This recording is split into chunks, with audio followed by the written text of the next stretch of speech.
You will need one T9 screwdriver. Can be bought at Radio Shack, $5. One roll of electrical tape, also bought at Radio Shack, $2. One tube of thermal or silicone-based thermal paste or silicone-based heatsink, $3 at Radio Shack, and 8 cents in pennies. Today we are going to show you how to fix your red ring of death. Permanently. Permanently. As you can see here, we've already started taking the Xbox apart, and if you turn it on,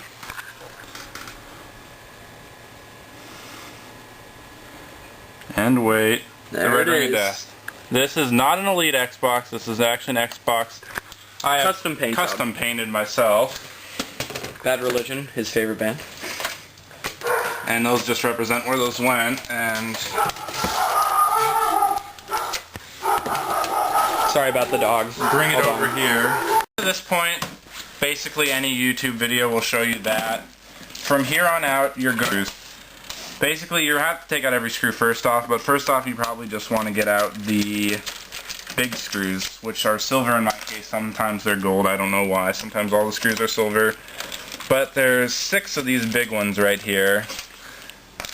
2 on each side and 2 down the middle. These hold the Xbox case onto this metal box thing. And we will take these off. Okay, so we've taken out the screws on the bottom. Now you gotta kind of carefully move your button here so it's not holding on there, and kind of pull it out a bit and then pull this up. And then this should come off with this shitty metal sheet. Your thing won't look like this. Mine just has spray paint on it from when I painted the disc tray. This should pull right up, and if your button gets stuck down here, just like I said, pull that thing out. Then you're gonna have to disconnect 2 sets of cords on the disc tray. One's white, one's black. Just right. Set that aside. Next, you're gonna carefully lift the fan thing up. It has a little clippy here. You just gotta kind of fiddle around with it and get that out. And like I said, set that aside. Next, you're going to want to remove the fan, which is fairly easy. You just kind of like push up on this hard metal thing. You can just pull it out till it pops out. Pull it out. Disconnect it from the motherboard. Just cut that aside as well. Next, we're going to go for the RF board. This has 3 screws. 2 are very visible. 1 is not. You basically get your fingernail under this thing and on one side and pop this white thing off. It has arrows to show which side's up for later.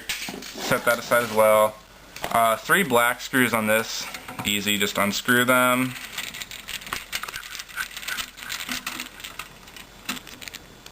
And you set those aside. Don't lose any of these screws because, especially the black ones, the Xbox won't work unless all the black screws are in. It senses them, especially on the X clamps.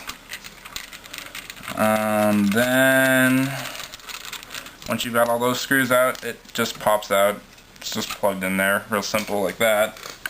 Carefully set that aside.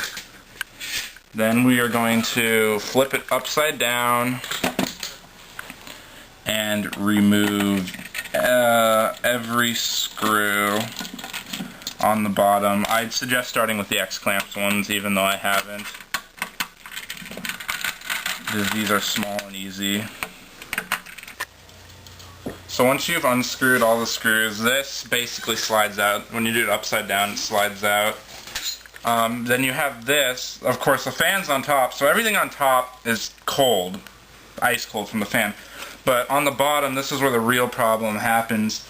They have these 4 chips. Why they put them on the bottom, I don't know. Some genius in Microsoft invented this whole system. But Microsoft decided instead of putting more fans in, they're going to go the cheap way and put these little band-aids in. They're called heat pads or thermal pads. Basically, they're supposed to suck the heat out of these 4 chips. And this is actually your fatal system hardware failure thing. You can just keep these if you want, throw them aside. Then this is where we have our wonderful electrical tape and 8 pennies. Microsoft could have fixed their problem for 8 cents, but instead they went with these thick, nasty band-aids. So we got our pennies, and we got our electrical tape.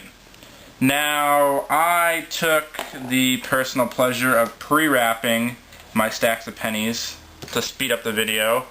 But basically, I mean, it's simple. I think you can figure that out on yourself. You take 2 pennies, do a wrap around one way, do a wrap around the other, make sure it's all closed off perfect, like this little square here.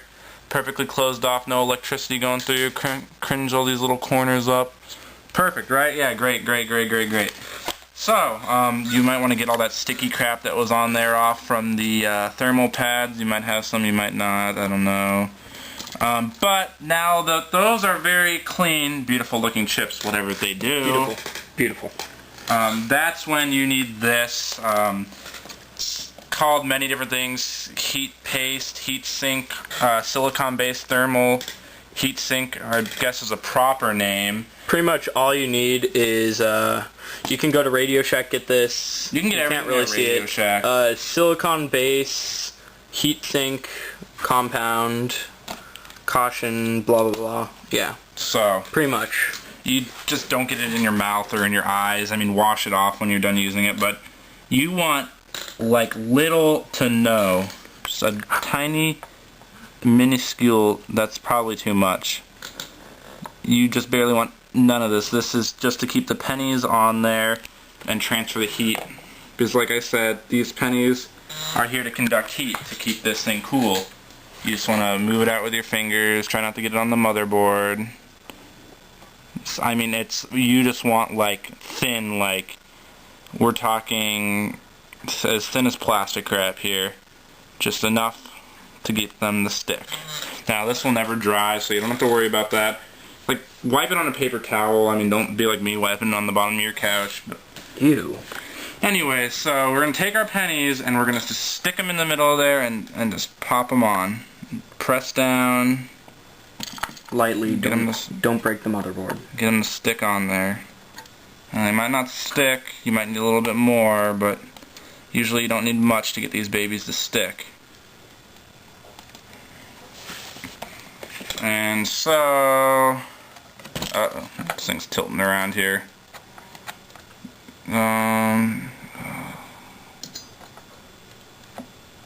Come on, stick on there, you stupid piece of crap. Try this one over here.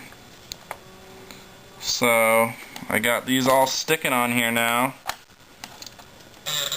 And now that they're stuck on there, the problem's fixed basically.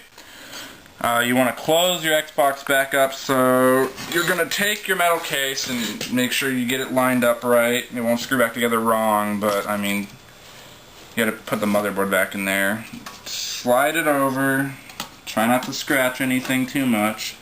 The pennies will slide around, so this is the hard part where you got to make sure they're in place. Once you get this clamped on there, there's not going to be a problem. They're going to be tied up against the top of this thing, but until it's clamped safely down, you want to be kind of gentle.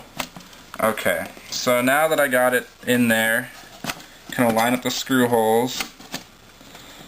You don't want to strip any of your screws. Okay, this part is very important.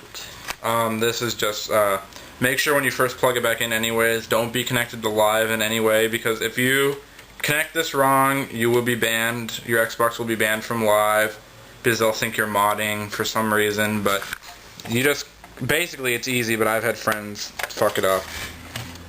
You just plug these back in correctly, and like I said, don't be connected to live, because then you won't get banned. It will just tell you that something's plugged in wrong. That's that part. So we put it back together. Everything's good. Now this is where we borrow a little help from my favorite old trick before I knew about this, the towel trick. Also, you can look that up on another YouTube video. Basically, it's fixed. It just still thinks it has the red ring of death. It doesn't know that it's been fixed. Alright, so here we have it all hooked up back to the TV. One towel trick later, and we'll see what happens.